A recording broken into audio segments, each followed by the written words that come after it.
Hi, and welcome back to another edition of The Journey with Joe. Special shout out to our sponsor. Here we are at the Sonesta Hotel in Irvine. Grateful for them accommodating us and letting us have Mr. Rene Rodriguez here, author, speaker, all-around good guy, influencer. I'm super honored to be here with you. I've been following you for a long time, and you've done some stuff to just change my life, right? I don't even think you know about it, right? So we're going to get that story. We are definitely going to tell that story, and I'm super blessed to have you here, man. Thanks for carving out some time for me this morning. The honor is mine, man. Thank you. It's I love the setup. This is always fun. Yeah, we brought the little mobile podcast here to the hotel and just making it happen. And so let's get right into it. I think you have a really interesting story, Cuban background, right? So I laugh because you're Cuban, I'm Puerto Rican. We both just throw letters of the alphabet out, right? Two wings of the same bird is what they say, right? Oh, man, it's so funny. So I watched something, and it was like, yeah, we don't say certain letters, right? But here in California, like, people can't process that. And so you came from Cuba. Somehow I came from Miami. You came from Miami. So your family came from Cuba? My mother, yep. And then you're in Miami, and nobody leaves Miami. I did. But somehow you wound up in Minnesota. Yep. So you mentioned your mom is a huge influence in your life, right? Tell me a little bit about mom. Let's give mom a little bit of love. Yeah. And how she impacted you growing up. So my mom was a nun, and I always tell people that thank God she wasn't anymore when I was around, or the fact that now that I'm around, or for the fact that I wouldn't have been around. Yeah.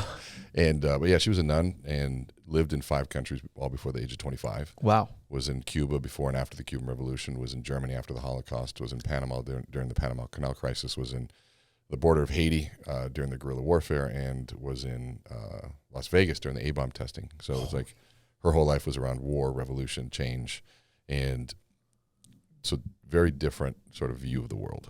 Wow. That's incredible. She was there through all of those different things. Yeah. So her father, my grandfather, was in the American Armed Forces. So they flew all over. Wow, that's insane. That's wild. I mean, and I heard a story about her, and she was not just a survivor, but really relentless, right? In all she did sales, or I heard a story about her playing the guitar, and then she owned the room, and that was a big part of your life, right? As far as catapulting. Yeah. So she used guitar music when she was in the convent, and she would go into like small villages and go to sort of like the town fountain and play, and the kids would come up, and then she would sing to them, and then all of a sudden, then she would use that as a way of teaching reading and writing. And to them, they used a concept called liberating education back then, which is now known as accelerated learning.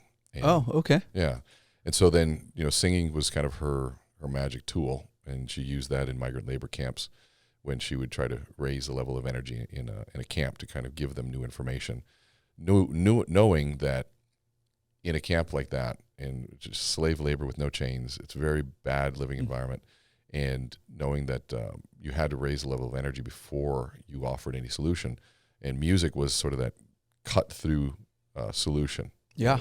Dance and universal song too. Absolutely. Right. And so she would use that, and of course, then when she was asked to come in the boardroom, she would bring that, and magically it worked too. Wow, that's interesting, because and I think that kind of goes into what you do, right? Like you help people. I mean, I called you like a Yoda, right? As far as like Jedi mind tricks, and you've mastered the art of the neuroscience, right? And the brain. I heard something interesting is everybody has a brain, right? And it doesn't matter if you're Puerto Rican, Cuban, black, white, Asian, right? We all have that one thing in common, and it's the most powerful tool we have. We just need to use it the right way, right? Yeah. So how did you get into what you're doing now with regards to neuroscience and all of that stuff? Because that's not something you just wake up, like there's no kid in kindergarten that says, I'm going to grow up and I'm going to study neuroscience. Yeah. Right? Like at least not my 2 kids. Sorry kids, slackers. No, but yeah, how did you get into that? I was 17, and my mom asked me a question. She said, look around this room, and what does everybody have in common?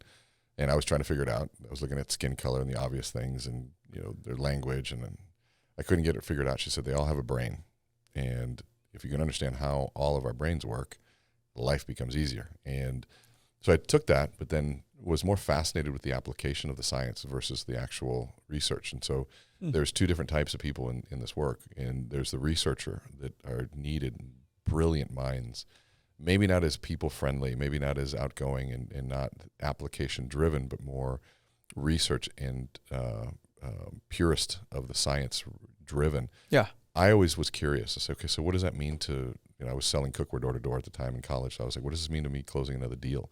What does it mean to me meeting this, this girl? What does it mean to me in communicating conflict resolution, into presenting better?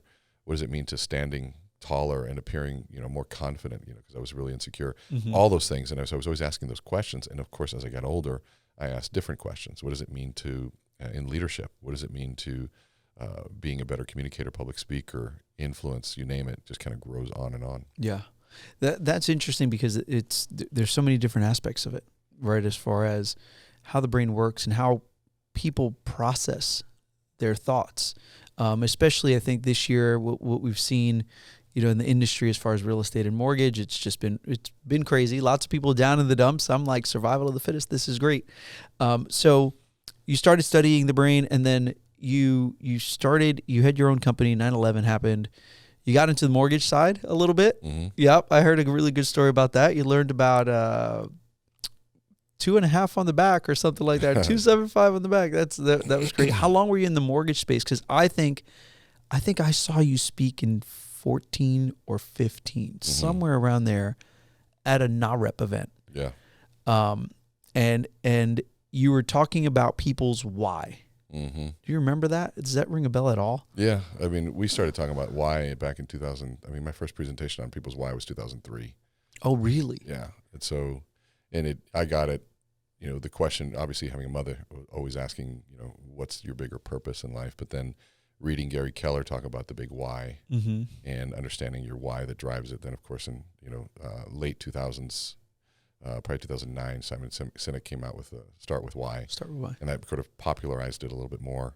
But the concept had been around for a long time. And getting people to understand the driver that lasts beyond motivation. And the one that lasts beyond the emotional motivation was really the key.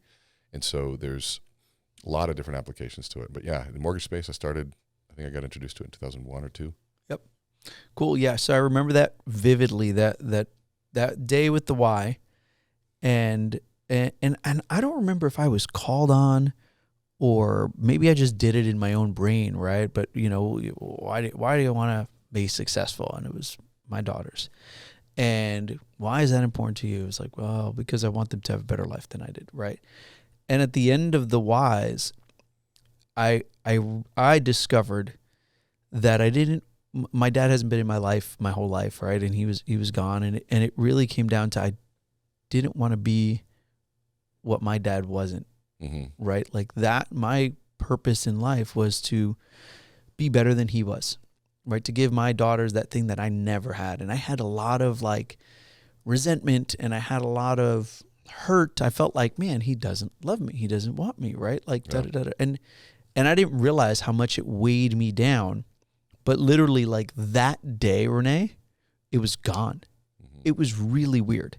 I went and wrote a letter. I wrote a letter, sent it to my whole database, like my mom. And it was just one of those things where I felt totally free. You sent me a letter, didn't you? I did. I remember that now. Yeah. Yeah. Long time ago. Message. It was like in 2014, 15, something like that. Yeah. Yep. And I had a lot of resentment towards him, and I just felt worthless, right? Like I felt like, man, I'm the son and he wants nothing to do with me. Right.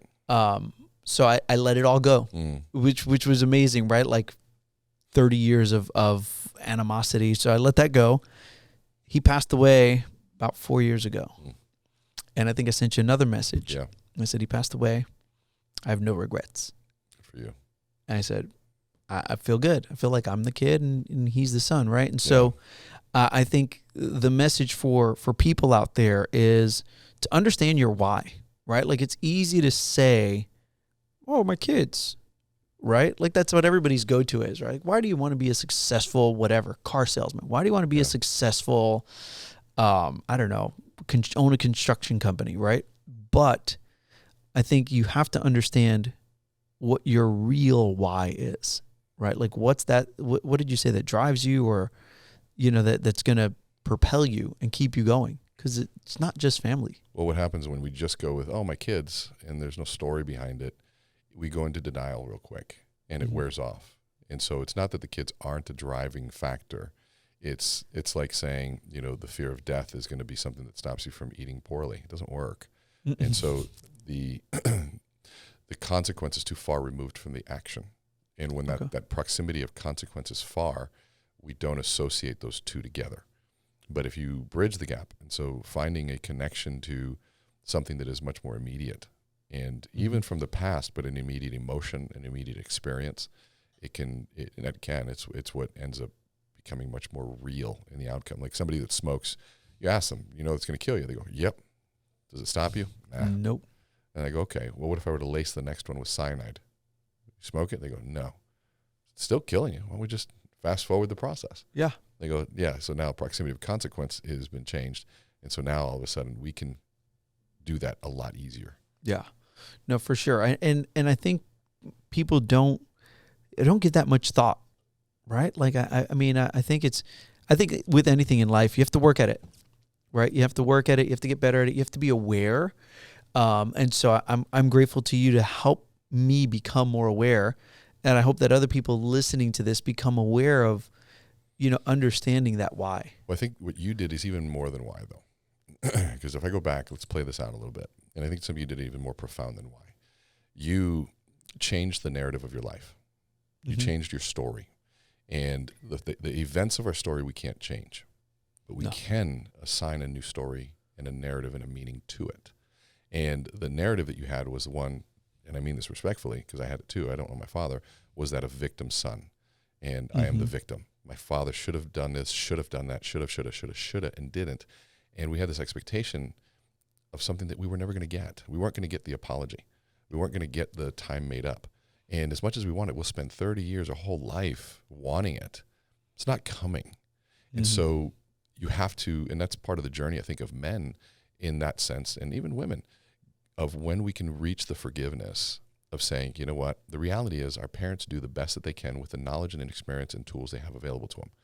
Every human does. That is a human common denominator. Even people doing evil acts, unless they're mentally ill, they have a justification in their brain designed to justify that action in their own thinking. And when you can understand it, not agree, you can understand it, especially with a parent. Yeah. Now all of a sudden you can free yourself and them of that. Now, we have people in our courses all the time, even over lunch, they'll be talking about, we're trying to help them be better influencers, speakers and leaders and communicators. And they have this baggage that they're carrying, this resentment. And I'm very honest. To me, a coach is designed to help you win the damn game. It's not there to make you feel better. No. Like all my coaches were there to push me to my limits to help me win the game. And here we're here to win the game of life and business and relationships and everything. And I'll tell them, I said, look, you need to forgive so-and-so. And I can tell you it's been a father, a mother, a brother, or sister. And I said, because here's what's going to happen.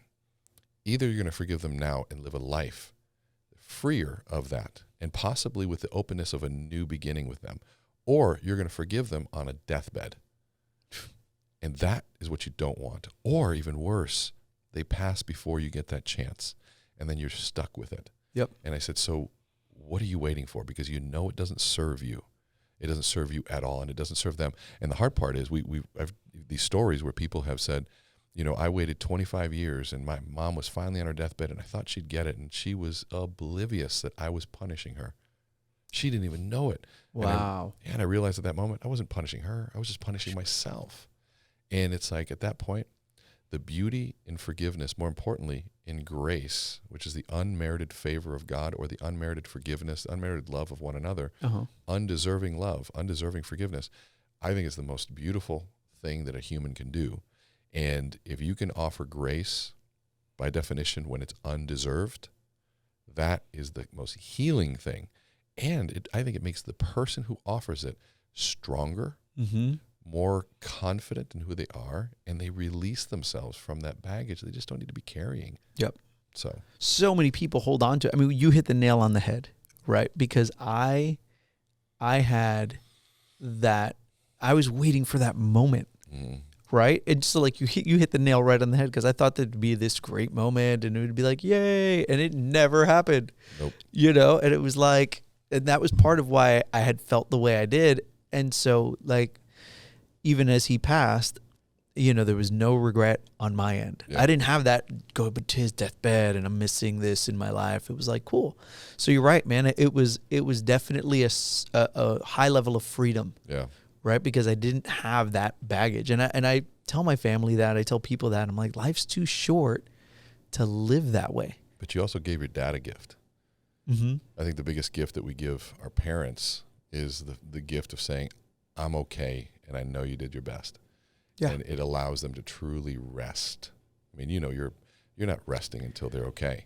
Yeah. You know, I called my son last night because I got a call at 3:30 in the morning because they're out somewhere. He's 22. Yeah. I'm still, are you okay? What's going on? You know, and I'm not resting until I know he's okay. And that's just the job of a parent and the burden we carry. And the big gift is when I know I'm like his. And I got this advice from Jordan Peterson, Mm-hmm. and I shared it with him last night. And I shared a video with him, and I said, the journey and the goal of a man, and yes, we can talk about men, we can talk about women, we talk about all that stuff. It's a beautiful thing. Men need to be good men.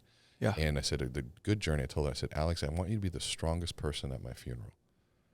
The strongest, most emotionally connected, the most emotionally strong. You can cry, you can feel it, but I want you to be the strongest one there. And I said, do you know why? And he said, because that'll be my job then. I said, exactly. Ooh. Exactly. And it's deep. Wow. It's super deep. But what a great thing to strive for. Yeah. Right? And to say, you know, this is my, and I told him, I said, you do that for what it forces you to become, Mm-hmm. to be that. And you have to be emotionally intelligent. You have to be in touch. You have to be strong and in touch with yourself. Yeah. You have to be courageous and responsible. Right? Mm-hmm. There's so many things that come with that. And Freud said that a man cannot become a man until his father dies. And this is also more Jordan Peterson. Yeah. And then his understudy, Carl Jung, says, well, that's the death can be symbolic. And so, you know, the journey of a man, you know, now all of a sudden my father doesn't offer me any better advice than I could have gotten. And so there's the death of the mentor. And now I won't withstand the tyrant relationship that I had with my father. Yeah, And so totally. we will withstand that because we know that we need them. They got better advice. The moment that changes, now we become the man. Yeah. And in that tables start to begin to turn. It's fascinating. It's fascinating. That's huge words from a young kid.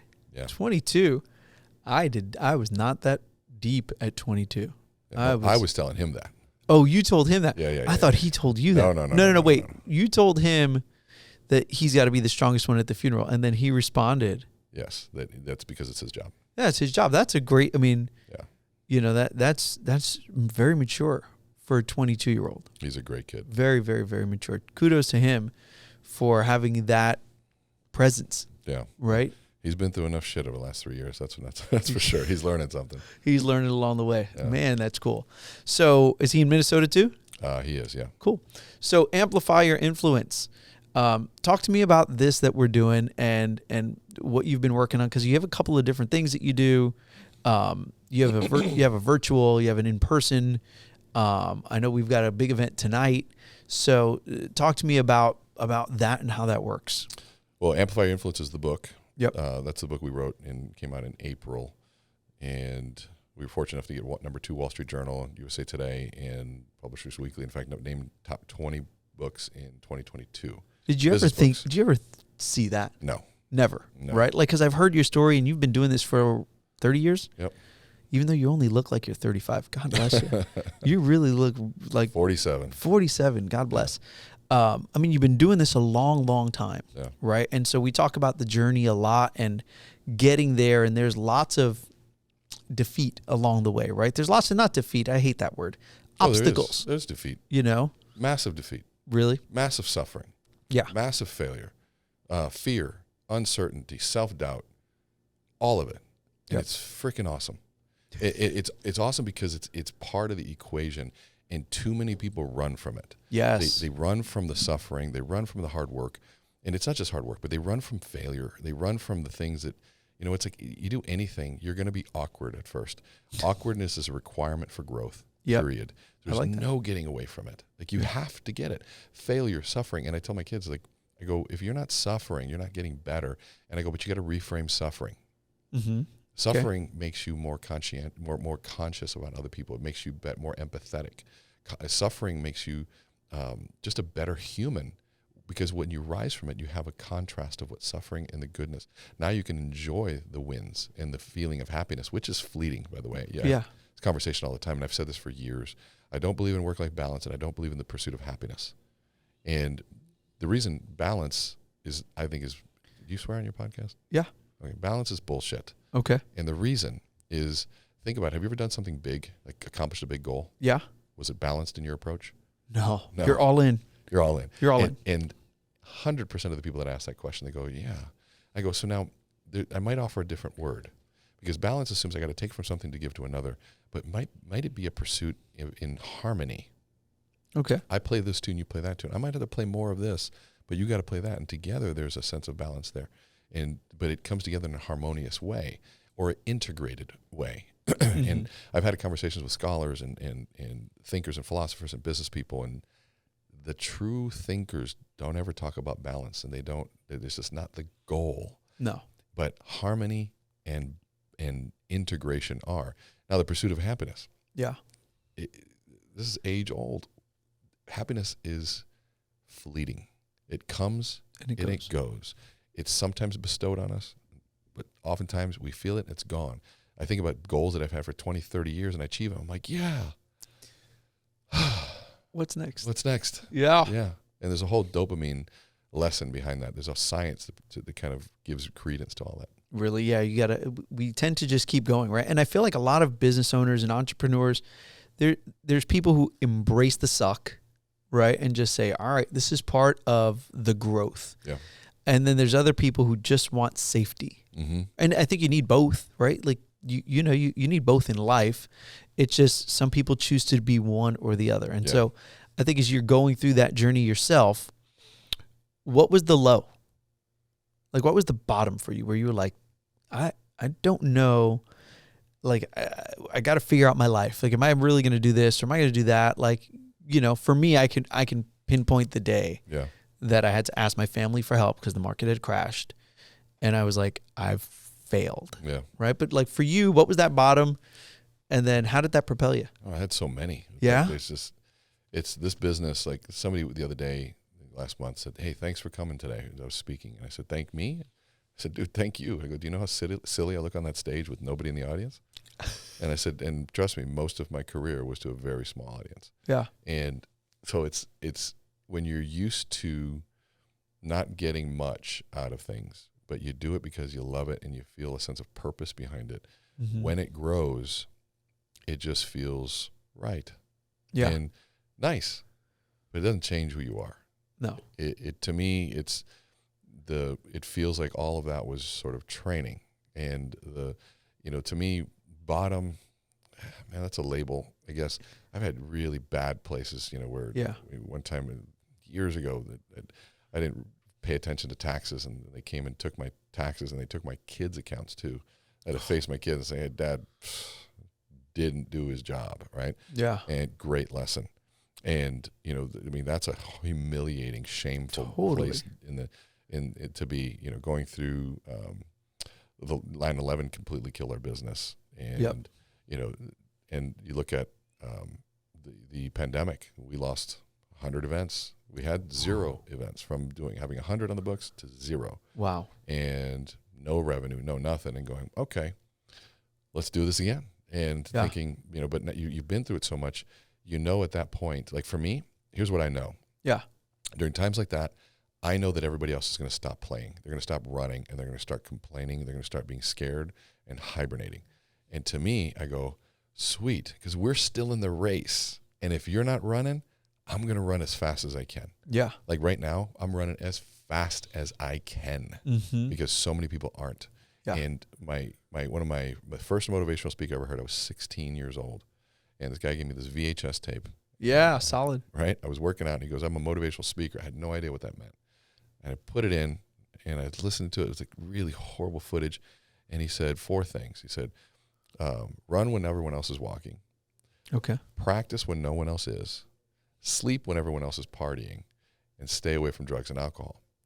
And at 16, I was like, those sound like 4 rules to live by. Yeah. And shit, they apply now more than ever. More than ever. You're walking, I'm running. Yeah. You're partying, I'm sleeping. You're not practicing, I will. Mm-hmm. I can't drink. I spoke 237 days.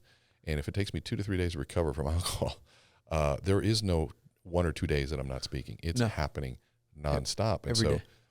I look at it from that perspective, to stay clean and and to make sure that I'm working out, make sure I'm drinking water, all those things. I have to. Yeah, you definitely, it's those 4 things are like rules that you can live by forever. Forever. Right? Because I mean, it just seems like a no-brainer. Mm-hmm. You got to go with staying healthy and staying on your game. And it's just, I think it's fascinating. I really, really do. And again, it's so many things that we learn throughout life, because that's a lesson at 16. Yeah. Right. But what you said about running, I think is so important. And I see it today, right? Like I talk to other loan officers and they give me the woe is me and the market and the this. And I'm like, look, can't control the market. Can't control the Fed. Can't control interest rates go to 115%, right? Like it is what it is. Barry Habib sends me those, alert to lock all the time. I have no control. I look at it, it says, damn Barry, actually, when it calls. Yeah. And I'm like, focus on the things you can control. Yeah. Right. And that analogy of running is so accurate, because I'm just running. Yeah. I didn't realize that the market was kind of dog shit until like October, November of last year. Yeah. Because it's supposed to be bad? It was supposed to be bad. I had no clue. Keep going. Like there was companies closing I literally did not know. Yeah. And somebody's like, did you hear so-and-so closed? And I'm like, nope. How do you not know that? I go, because that doesn't pay my bills. Yeah. Right? Like I am hyper-focused on my activity. I'm hyper-focused on what I can control. Absolutely. And there's a lot of people, I talked to a couple, like probably 2 last week, that were like, I don't know, this market, we're going to wait and see if the rates come down. I mean, I talked to one guy who's collecting disability until the rates come down. Loan officer? Yeah. Hopefully he doesn't listen to this, because he's going to know it's him. Yeah. But I know, it's like, and I'm baffled, right? Because I'm not wired that way. If you're listening, here's my message to you, Yes. Mr. Waiting for it. Go. Get off your ass and start doing it now. Because once rates come back up, so is everyone else that's on their ass is going to be going with you, and it's going to be harder than it is now. Yeah. Because it's going to be more competitive. Now is the time to do it. Yep. If you wait, and I say this with all due respect, stop doing stuff like that. And here's the other thing. You're disrespecting the industry. You're disrespecting the profession. This is okay to be hard work. This is where you earn your stripes. Yeah. You don't go to war, and when everyone goes into war, you go hide in a tree. When the war is over, you come out. Bullshit. No. You go out there and you get dirty and learn. Mm-hmm. And you earn your respect and you earn your stripes. And guess what? When things come back and you want to lead someone, now all of a sudden you've been through it and you can lead because you've been out there. We saw the movie Gladiator. Yeah. Remember when Joaquin Phoenix comes out at the end of the war? It's like, oh, did I miss the battle? And everyone's like, pfft. Yeah. Like, yeah. No respect. No respect. Now, I know what it's like to be scared. So follow Joe. He's got your back. But get out there and do it. Yeah, I agree. I was baffled. I was like, I didn't know what to say, and I'm trying to be supportive friend, right? And I'm like, my God, I want to spin. Like I would lose my mind. Yeah. Like this is not the right action, right? And I was like, I don't know if this is what you need to be doing right now. But that's a great message. And there's so many other people in this industry, and not just this industry, right? Is across, like the pandemic killed everybody. I mean, hospitality and lots of industries were killed, but now you're seeing, construction slowing, right? Interest rates are up, people aren't buying and refinancing. Like a lot of industries are hitting that slow time, right? Yeah. I've got a buddy who's got a flooring company, and they were booking events, they were booking jobs 3 months out, and now they're like 2 weeks out, right? Like that's a life-changing, schedule for that guy. Yeah. So it's interesting, and somebody like him even, he needs to learn influence, right? And work on his presentation with his sales. I think everything is sales, right? I heard you say that, where if you can sell, you'll never be out of a job. Never. Never be out of a job. You can sell anything. You could sell widgets. You could sell medical. You could sell cameras, Rode mics. Apparently, Rode mics should be the thing to sell because these are legit the Rode mics. But if you can sell, you can do anything, right? But big part of sales is influence, right? Because you have to get a person to make a decision, right? And so right now we're seeing that with the rates being up, and people are like, I don't know, or like, what do I do? So what advice do you give to somebody like me who's saying, what do you say to the client who's, I don't know, I want to wait, right? Or just not sure of the market, right? Like, well, there are 5 things that people need to buy before they decide to buy, to purchase anything. And I use the acronym MCSIT, like the last name, MCSIT. MCSIT. The first one is you got to buy off on you. Do I like you and I trust you? Okay, I like you and I trust you. Second, do I like the company? And people are like, why company? Well, company keeps your promise. Right? There's a company story, there's a history. It's a great opportunity to talk about why, values, and all that sort of stuff. Okay. Second is the solution. Does it solve my problem? I like you, I like the company, and the solution meets my needs. I is the investment. Is it worth the money you're asking me, or the risk, or the time that you're asking me? Because mortgage and real estate, it's not money, it's risk and time, but it might be money in terms of a down payment. So when you look at those 3, the last one is where most sales are lost. It's with the T. It's timing. Is now the time to buy? And to me, the best effort spent right now is learning how to be an expert in explaining the cost of waiting, why now is the time to buy. And you have to have the research, you have to have the credibility, you have to also be making decisions to do that. You have to have the integrity to go, I'm asking you to do that, but you also should be buying homes. If you believe that, then go buy a home. And show me, look what I'm buying right now. Yeah, interest rates are at this, but here's the price. I know somebody who's doing that right now and says, look, why did I buy now? Interest rate a little bit higher, but the price is better. Yeah. You bought at a low interest rate with an overinflated price. Yeah. I'm buying at the right price, a little bit higher interest rate. They'll come down, I'll refinance, and I'm in a better position. And I got all the memories and all the stories, and I got the home I'm appreciating in value. I mean, there's a million reasons. Yeah. And so, but they have to be able to tell that story. So how does somebody, so I think a lot of people lose it at like the second one, right? Do they like you? Because a lot of people are just, they don't have confidence, or they don't believe the market. I feel like I talk to a lot of real estate agents who are like, I don't know, this is a bad time. Like, how can you sell a product? You used to sell cookware, right? Like, how can you sell that cookware if you're like, yeah, you can go to Walmart and get similar cookware? Like, if you don't believe in the product. It wasn't similar. It's not. No, it wasn't. But by the way, you sold boatloads of cookware. I listened. You sold a lot of cookware. But I said that to be, facetiously. It's like I have to believe, and I have to go to war on that question. Like someone says different, I have to go to war on the fact that it's not different, and here's why. This is the time to buy. Here's why. Yeah. And I have to have credibility in that. I have to have a level of what we call ethos, which is your credibility, your character. It's what you're effortlessly good at. It's the essence of who you are.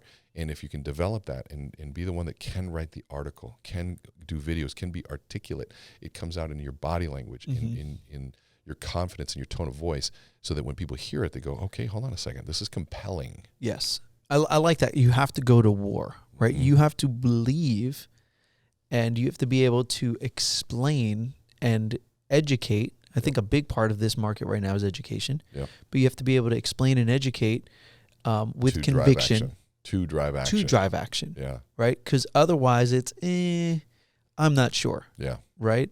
And I just feel like so many people, I think that's why I really love this market.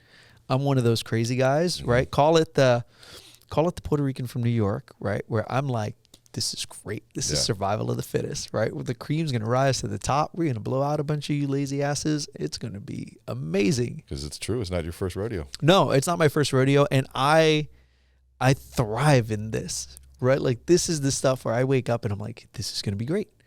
Because again, that running analogy, and I see myself just going, right? Like, I'm not looking to see, Gary Vee had put something on one of his pages one time, and he's like, don't look back because it F's with your neck. And I'm like, that's me. I'm like, I ain't looking back. I just got to keep focusing forward. Yeah. Right. So that's good advice for the people who are out there. So if you're out there and you're in this real estate or mortgage world, you need to believe in the product that you're selling. Yeah. Right. Whether you're buying more real estate or you're educating people on building wealth. I think that's one thing that I've been talking to a lot more people about, is not just, you don't just buy a house, right? Yes, shelter is a benefit of owning the house, but the reason that you're buying the house is to generate wealth. Yeah. Right? Is to create revenue. So I think that's a big part, and I think we need to do a better job as an industry of doing that. Yeah. Right? And talking to people about it so that they understand. Agreed. Yeah. Agreed. So we're going to take a quick little break. We're going to shout out our sponsor. We're going to get some liquids, and then we're going to come back with Mr. Rene. If you're looking for a really cool brewery with an awesome feel and vibe and great food, check out Docent Brewery in San Juan Capistrano. They focus on great craftsmanship, community, and independence, bringing you all different styles and different beers for you to try. Check them out, Docent Breweries, San Juan Cap. Now back to the show. So we're back with Rene Rodriguez, and we were talking off camera a little bit, and just talking about that whole thing with my dad, right? It was really a wild experience for me because I'd never opened up about it, right? And so it was something that was holding me down, and I didn't realize it until I really addressed it, you know? And then I had gone to see him when I was 18. We didn't have that, you know, I love you son moment. So that was terrible. And then when he passed, my cousins in Puerto Rico had called me. So the way it had gone down is he had a heart attack and he was in the hospital. And my cousins in Puerto Rico were like, hey, we want you to talk to him. We think he needs this, right? He needs to talk to you. And he was in Puerto Rico? He was in Puerto Rico. and I was like, sure. I was like, I'm okay. I'll talk, like, whatever. I don't need it. Mm-hmm. But if you think he needs it, cool, right? Like, I'm good. And we never got to talk, right? And my cousins out there were like, man, you know, I think it would have been good for him to have that. And I go, it doesn't matter. Yeah.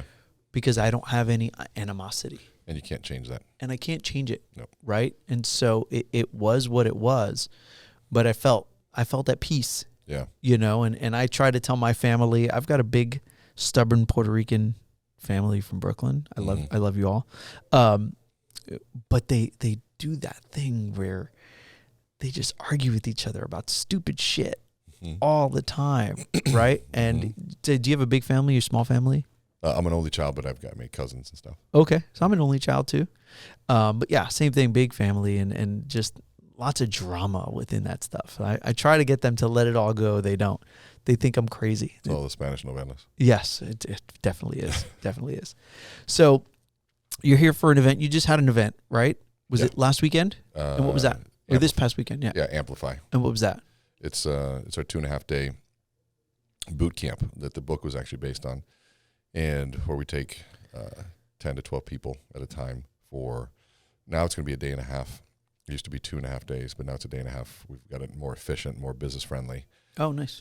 Little longer day, so we still do it. And where people go and they learn the concepts and the principles of the book, we put them in front of a room the entire time, so they're getting critiqued. They're getting their body language, building self-awareness, learning how to tell their story, addressing limiting beliefs and things that held them back, but then putting it into practice and to be able to craft their story with a business value proposition. So it's very business focused, but how do I, you know, and everybody comes with their own goal, whether it's to sell more, recruit, sell a product, start a business, figure out what's next for them. Everybody comes with a different goal, but they're learning the art and science of influence. Gotcha.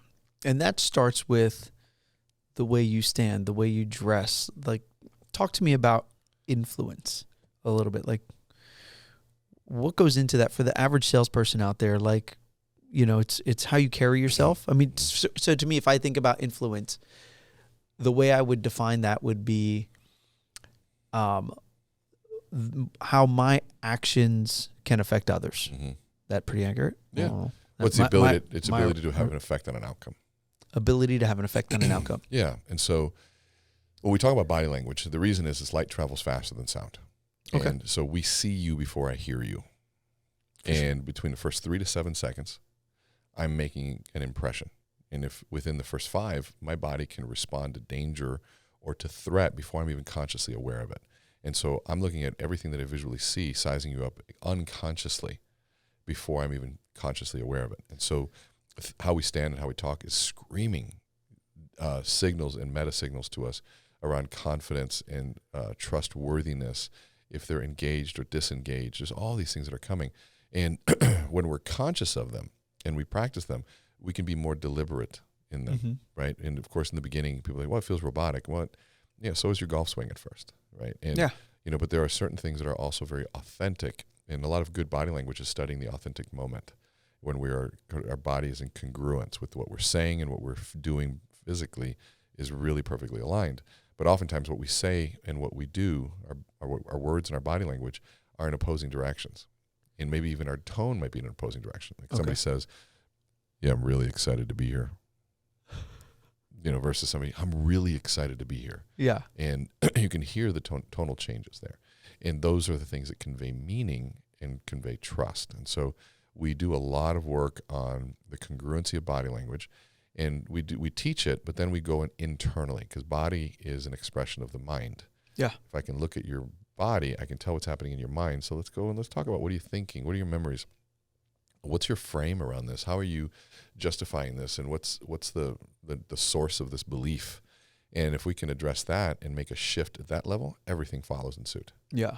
That can get pretty deep, I would think. It can. Right? I mean, you've got some people, I think my boy Cody was at one of your events, and I know he's been through a lot, but it can get super deep. You have people who open up on a super high level. I mean, tears flowing and stuff like that. Not required. It does happen, but I tell people, since when did difficulty or hard become an important metric in growth? It's imperative. Matter. Yeah, it's imperative. And it also doesn't matter. Need hard. And people are like, well, it's hard. I'm like, so who cares? Yeah. And so is being broke. So is living a disconnected life.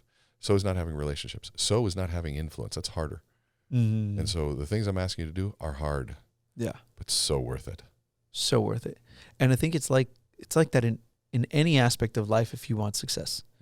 Right? Like you have to do the hard stuff. Always. And you have to welcome you have to welcome the hard stuff. Like like I know this market's not easy every single day, right? But I welcome it. Yeah. And I think too often in life, especially in the world we live in, right? I feel like people are soft nowadays, right? Like I have a very inappropriate word that I'm not going to say for it, but the world's gotten soft. Oh, that word was great in the 90s. Huh? That word was great in the 90s and the 80s. What word? The word you can't use. Yeah, pretty much. But I called him a buddy of mine, and I was like, what's wrong with all these people? Everybody's so soft in this world. And he's like, yeah, I don't know. So how does somebody work on that?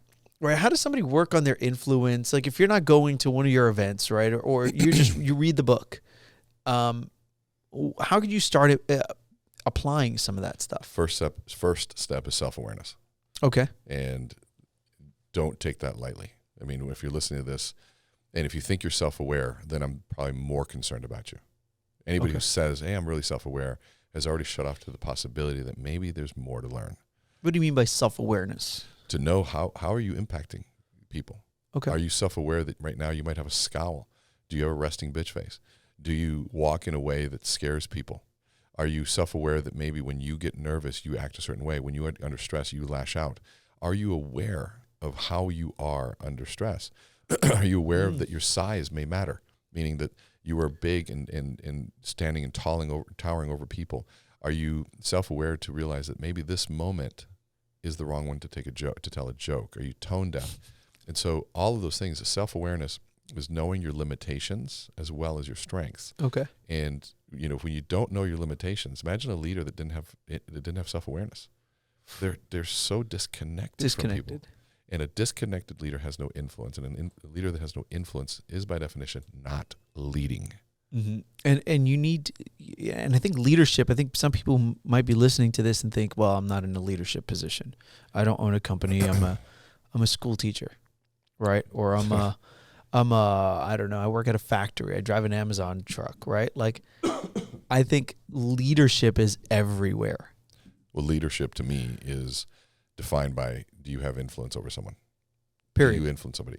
Because there is no leadership without influence. And if you're influencing, I know some of the biggest leaders and the most influential leaders don't have positional authority, but people follow them. Okay. And I think that's even from anywhere, right? From home and your influence on your wife and your kids to now your job, and you have influence over your employees or coworkers or whatever it is. And then outside of work, right? Like I'm always very conscious of how I treat other people everywhere I go, whether I'm in the line at fast food or Starbucks, or I go to a shop, shopping. Like I'm always super intentional to make their day better. I don't know why. It's always one of my things, right? My kids laugh. They're like, dude, you always joke with the lady at the counter at Macy's. And I'm like, well, yeah, did you see her smile? Like, that was the first time she smiled today. Yeah. My kid's like, I know, and it's always the same dumb jokes, right? Like, it's always the same dumb jokes. But I think that's all influence. And I'm very much aware of how I can influence other people. At least I feel like I'm aware. I mean, you might tell me I don't know anything, but I think it's important to be aware of not just at work. Yeah. I think too many people, if you're listening to this, it's not just how you can influence people at work or how you can just influence your kids. It's how you can influence all those people around you and how you carry yourself. Yeah. Because, I know a lot of stuff is won and lost between the ears, right? Like how people think is how they're going to influence, correct? Agreed. It's everywhere. And that's part of our job, and even Amplify course, which you asked about, was helping people understand the moments of influence that they don't see. And so there's a lot of times that, we'll ask somebody to give a toast and they're like, toast? Sure. And all of a sudden I'm like, stop. I'm like, you've already given your toast. And your toast says that I'm not ready, not prepared. Don't throw the ball to me in the game. Don't call me out in a meeting to expect to perform well. We've already decided that. Yeah. And if I was a sporting event, I would have said, you want to get in the game? Next person get in the game. And that happens in business. The difference is people don't tell you that they're not putting you in the game in business. They'll be nice to you. Be like, oh, hey, no, don't worry. Joe, sorry, I cut you off guard. We'll come back to you. Yeah. And they don't come back. But internally they're saying, I just learned I can't call on you again. You're not at the table anymore. Yeah, that's so true. I think Rick Ruby does that a lot. He calls on people and then it's next. And he moves on like super quick. And that's why he's like, and even first time I met Rick, funny story is, I think it was one of the masterminds, and I chased him down, right? Like the same way I chased you down to be here. And I chased him down and I shook his hand and he said, you're going to be my next big producer or $1 million guy. And I was like, he's like, you're not. And he walked away. I love it. And I was like, he was gone. Like just like that, right? Yeah. But that's exactly what you're saying, is that hesitation. Yeah. Comes a time, I think, he asks me that now. I've got a better, quicker, faster response. But that's Rick, it was like, you're going to be my next millionaire. You're not. He was on to the next person. Funny. Isn't that right? Like, that's Rick. That's Rick, 100%. So I know you're speaking. How many days a year are you speaking now? Well, last year was 237. 237. Yeah. How much of that is in person this year? Like in person versus virtual? Because you've got like one of the most awesome virtual setups I've ever seen. I mean, you go between cameras and the vibe board, and I mean that was pandemic driven, right? You realized you realized this is how I'm going to make my living, and I have to give the best possible presentation I can. Absolutely. And you knock it out the park. Thanks, man. With that setup. So it's I don't know the mix. That's a good question. But I know that I did 391,000 miles in Delta last year. Really? So it was a lot of travel, mostly in person, but we did so many virtual events. Really? Sometimes there was one day I think I did 6. In one day? In one day. Oh, geez. Yeah, but you just hit play on the next one. Or just go to the next one, end one meeting, start another one, end that, start the next one. And you're in your studio at home or in a building, or? Yeah, well, no, it's in my studio, and the thing is, it's in my house. But what's interesting is there was a 4-month stretch which was just nonstop, and I was telling my wife, I'm like, I just feel so on point and sharp with my thinking, and it's because it's nonstop, and the reps were so high. There was no downtime. It was just constantly putting my ideas to the test, and it felt like really good. Yeah. And I was telling people, I was like, this is the reps, and they're like, why are you doing so many of these? I'm like, man, the reps, man. Yeah. Like, just like, why does a pro shoot 500 shots a day? Yeah. 1,000 shots a day. Reps. Why does Steph Curry constantly do that? Reps, so that when the game time comes, I've taken this shot a few thousand times. You don't even have to look at the rim. No. You just put it up. You've got the touch. And I think our messaging and our thinking so what are reps to me? It doesn't have to happen in a crowd, in a group, but it's a reflection on what you think. Like you said, don't ever look back. I would twist to that. I think looking back serves a purpose. You look back to learn. And once you learn, you move on. You don't live back there. Back there. Right? And you don't live back there, but you got to reflect. Self-reflection is one of the most important things to create self-awareness and empathy. Like, was I a good person? The death of the ego requires an assessment of life. Am I good? Well, the only way you can assess that is the past. Yeah. Did I do good today? Right? And so that requires an assessment of the past to learn. And the people that are haunted by the past, they haven't derived the learning from it. That's the purpose of memory, is to help us remember and take lessons so we can live longer, right? To help us survive and be more effective. But if you got a memory that's haunted you, then you haven't gone back to it to process that feeling, process that event, and draw its learning and meaning from it. That's why when we go back and we forgive people, you gave new meaning to it, and then you are able to let it go. But until you turn and face the demon, and there's so many stories throughout history of you turn and face the demon, that it just goes away. Totally. Only way. Totally. I love the reps, because I think in any business, whatever business that you're in, right, you need to do the activity. You need to continue to show up, right, and continue to do what it's going to take to be successful. It doesn't just happen, right? And you've learned that along this whole journey of life and all the different, 200 and something events. I'm imagining the first couple events were bombs, right? How many people showed up at the first couple? There are 200 events per year. No. I'm saying like when you first started. Oh, God, 4? No, for real. 4. Like 4, like us 3 and one other person? Yep. Jeez. 4. I remember exactly the day. Really? Yep. The next day, they asked me to do it again, and I think 11 showed up. Wow. Yep. And then it's just you just do it. Yeah. And so often, right, like that would be the thing that most people would shut down and go, I can't even tell you the names: Greg, Paul, Thor, and Drew. Really? Yep. Those are the 4 people that showed up. Yep. Wow. That's insanity. Yeah, no, I knew you did 200 a year, but I'm just looking back, right? Like it wasn't, people didn't just show up. 200 people, 300 people, and you're not talking to 5 people. You have hundreds of people on Zoom. You got a lot of people at your events. But it wasn't always like that, right? Like you had to eat shit and have those. Most of it was eating shit. Yeah. Most of it was eating shit, right? Small groups. My buddy says the breakout rooms lead to the ballrooms. Ooh. Yeah. I like that. Yeah. Seth Madison, check him out. He's awesome. The breakout rooms lead to the ballrooms, and that concept is, it's time they want to be speakers. I said, great. Then figure out how to get and speak for free as often as you can for years. And then he goes, what about getting paid? I go, earn it. Nothing. Earn it. Meaning somebody at some point, you're going to be too busy. You got to say no. And they go, well, what if I paid you? Now you've created a market and you're marketable. And if somebody needs it, you offer. Say, well, is there a budget?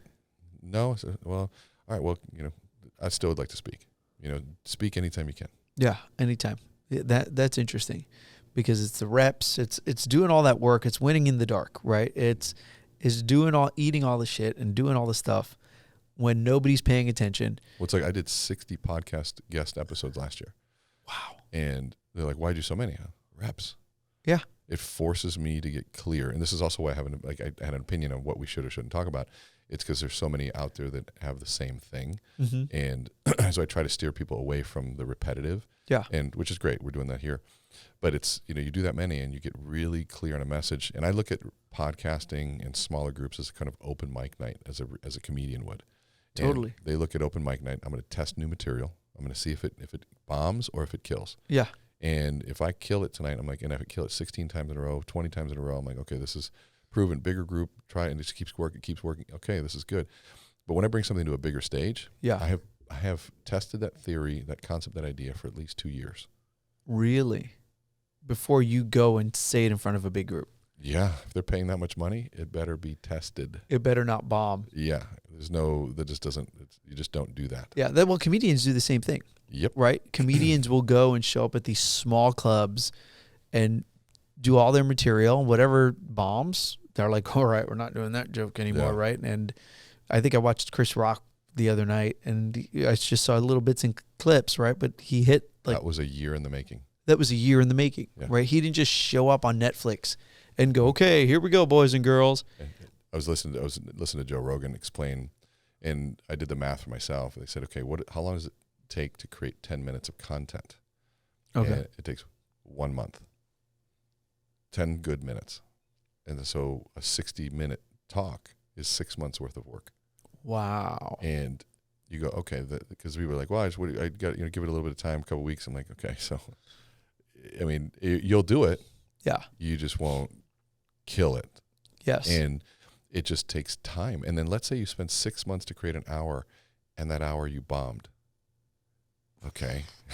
Can't get those Let me 6 try months that back. again. Well, but that's the 6 months was the trial. That's the journey. Yeah. And you go, okay, well, then I need another 6 months to make that one talk a little bit better. Now I'm a year into this one talk.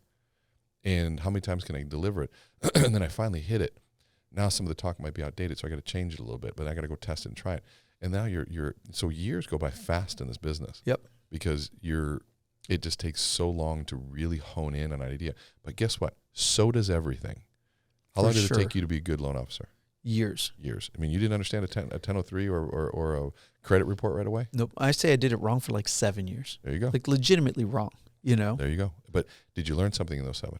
Every day. Yep. Take those 7 away, you're not who you are. No. And so it's part of the equation. But you got to be, what's hard though, is you didn't see those 7 years as failure. Mm-mm. Because you experienced it as part of the job. Correct. And so in that, for some reason, people say, well, they don't want to go through. No, just get in the game and be okay with awkward, be okay with failure, focus on learning, and you'll be fine. Yeah, I like that. Be okay with awkward, because it's going to be that first video you're going to do, right? Or the first, Instagram post, or that first class you're going to teach, right? Like, or first listing presentation or client, it's all awkward. Yeah. Because you've never done it before. Even if you've practiced role play, right? Like back in the day, we'd do role play, script practice and stuff. And you can practice that stuff, but it's always going to feel a little bit uncomfortable when you're doing it. It has to. In front of the client. Well, if you're not awkward, that means you're doing something you've learned. So there's no growth. Awkwardness equals new growth, period. It's a requirement. Gotcha. Not negotiable. In anything. Yeah. Yeah. Wait, would you just be born riding a bike? No, you had to practice. Yep. Think of any new skill. Like, your guy here doing this camera, did you knew what what aperture was right away? Did you know what lenses? You didn't know any of that shit. You had to figure it out. How many shitty podcasts did you do before you did this one? It's like, it's awesome. And it's like, you got to go out and be shitty for a while. Yep. Until you figure it out. And then I played congas, the drums for years. And like Miami Sound Machine? Yeah. Come like on, any shake your body, baby. Yeah, but no, like congas. Like I know what a conga is. I know, like Puerto Rican. Puerto Rican knows what the conga is. And so, like, I remember, he's like my godfather. He was a pastor, and he had this church called Todos los Santos, and it was All Saints Church, and it was all Spanish. And he was the first person I ever saw play congas when I was a kid. And so I remember when I was 17, 18 years old, and I went and bought a pair, and I started taking lessons, and I was horrible. But he let me come and play in his church. Oh, wow. Every Saturday. And he would tell me nowadays, he goes, man, we would just sit there and hope and pray that you didn't show up. No. And he goes, but you'd show up every week with your congas with a big old smile and flang, fling, flume, and plung, plang, and, but after... And they just let you do it? After 2 years, though, I was playing in all the big bands. Like, oh, all wow. of them. Yeah, like on the big stages and First Ave and opening up for all the big players. Really? That's so cool. Do you still play? I can still play. Oh. I haven't been able to practice. Really? Yeah. Haven't played in a while. I miss it. Nice. But I can get on a stage. If there's a group playing, I give him a nod and he'll let me play. I'll jump on a stage for sure. Really? Mm-hmm. That's cool. At NAREP, they let me do that every year. Really? Yeah. Are you going to DC or no? I'm speaking at DC this year. Are you? And Latitude. I'll be there at DC. Yeah, and Latitude. Oh, nice. That's cool. Yeah, the NAREP events are always really good. Yeah, Gary is just an amazing human being, and probably one of the most influential people in my life, even if I'm a distance. Yeah. Really? We're very close. We've done a lot of work together, but just who he is somebody I really look up to. Oh, that's interesting. Yeah. Who are some other mentors, people that have influenced your life or have guided you aside from mom, but other people who influence you right now, or maybe who have influenced you along the way? Like I know, I think you said something about you worked at a company that Zig Ziglar had sold for, right? Like I haven't heard Zig Ziglar in a long time. Salad Master, right? Yeah. But who are your influences either coming up or currently? So many.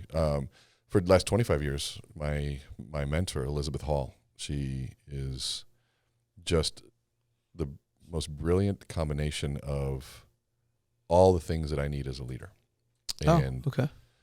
She, she's responsible for a lot of my leadership style, how I think, how I present, how I speak, how I write.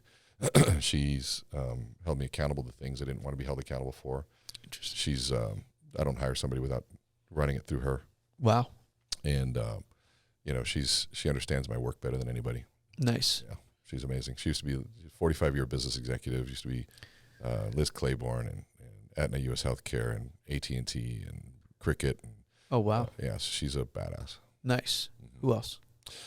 Jim Rohn was always one. Nice. Dr. Peterson is a huge influence right now. I spend a lot of time listening to him. But that's been for the last 3 years with him. Okay. And I think there's a lot of smart, my clients, I get a chance to work with some really cool people. Yeah. And we do a lot of peer mentorship and just peer stuff where, they'll call me for stuff and I'll ask them for stuff. We're rolling out a bunch of new things and, I'll run it by them. There's just a lot of really cool people. That's cool. You get to meet a lot of cool people along the way, right? Yeah. That's super duper awesome. So where do you see the next 5 years? I always like to talk about 5-year vision. I know you're going to be in a lot of places this year. But what do you have on the horizon? Another book, a movie made for TV movie. Who's gonna play Rene in the Rene movie? They want me to. I wish they want me to write another book. So we're looking at that process right now. Nice. It would be most likely the narrative gap in leadership. Ooh. And there's so many cool things happening this year. We're looking at getting in the oil and gas business, and which is totally off the wall, but more of a diversified thing that we could do. And I got a meeting with Dr. Oz on the 18th. Wow, that's cool. Going to his house, which is kind of cool. That's awesome. Yeah, one of our clients is like, you need to meet him. And he was kind of on one of my lists of people that would be really fun to either work together with, because there's an opportunity to work together that he wants to present to me. But there's he got this big grant for working with adolescents and neuroscience and stuff. So I'm still learning about it. Nice. But I think also to learn from him. I mean, he's solved the big problem that I have, is how do you be a thought leader-ish and scale? And because my biggest problem is scaling. Mm-hmm. And so of course, we're launching a mastermind, which is probably what I'm most excited about. Okay. This isn't a party mastermind. This is a true, very serious, exclusive group of people coming together 3 times a year, where we're gonna be introduced to people that most likely you would have never had access to, CEOs, thought leaders, celebrities, people that I know, and all in a very, very exclusive group of people that are all committed to intense learning.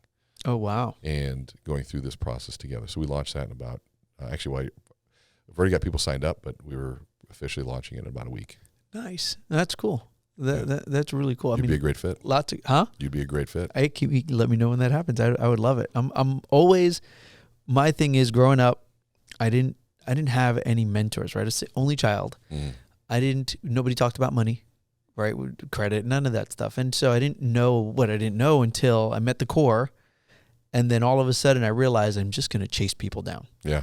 Right. Like, good for you. And that's just been my thing, right? That you should make that something. Chase them down. Like I've heard you say that 3 times already. That should be something you talk about more. It's, you need somebody, chase them down. Yeah. You need a mentor, chase them down. If they say no, who cares? Chase the next one down. Yeah. Chase them down. And like that relentless approach and pursuit of advice, expertise, knowledge is so rare. People are like, well, I didn't know if they wanted to talk. They looked busy. It's like, dude, who cares? Yeah. Be respectful, but chase them down. Yeah. 100%. And somebody who's done something will always respect that. Yes. I believe in that. And a lot of people I've come to meet and talk to and doing this podcast, right? And it's been a huge learning experience. Yeah. So it's great. I'm grateful for the time, man. Likewise, man. This was fun. I really am. Give us your Instagram real quick. What is it? Learn with Rene, RENE. Learn Yes. with Rene. There's only one now. We're verified now, so we've got a blue check mark. Do you? Yep. So nice. Don't. There's a lot of imposters out there. No underscores, no dots, no periods, no ones, no numbers. Just Learn with Rene with a blue check mark. Yep. And check out all his, all the stuff he's got on his website. He does get the book. Make sure you get in the book. Make sure you're checking out all the different events he has. It's definitely worth it, whether in person or virtual. Rene, I thank you. Thank you, my time, friend. I appreciate it. Thank you so much. All right. Have a good one. Likewise.